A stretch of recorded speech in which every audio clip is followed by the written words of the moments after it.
గ్రామాలకు వెళ్ళి సువార్త ప్రకటించి ఇంటికి వచ్చిన తర్వాత వెళ్ళి తిందామనంటే వంటగదిలో ఉండేది కాదు, నూకలు ఉండేవి.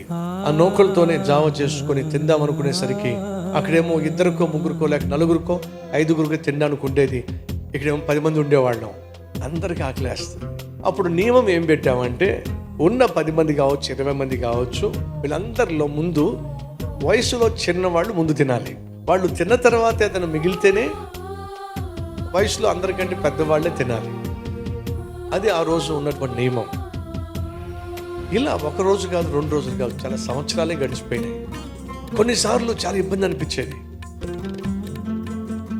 దేవుణ్ణి అడిగేవాడిని, కడుపు నిండా భోజనం పెట్టి సేవలో వాడుకో ప్రభు మమ్మల్ని అని చెప్పి అడిగేవాడిని. అయినా కొన్నిసార్లు తినడానికి ఉండేది కాదు. అప్పుడు ఒక రోజు మాట చెప్పే ప్రభువుకి,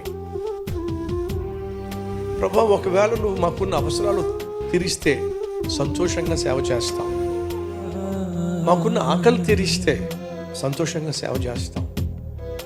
ఒకవేళ ఆకలి తీర్చకపోయినా మాకున్న అవసరాలు తీర్చకపోయినా చచ్చేంత వరకు నీ సేవ చేస్తూనే ఉంటాం. అది ఆ రోజు నేను నా ప్రభువుకి ఇచ్చిన మాట. ఆ మాట నా ప్రభు విన్నాడండి. ఇదిగో ఇంత అద్భుతమైన సేవను దయచేశాడు.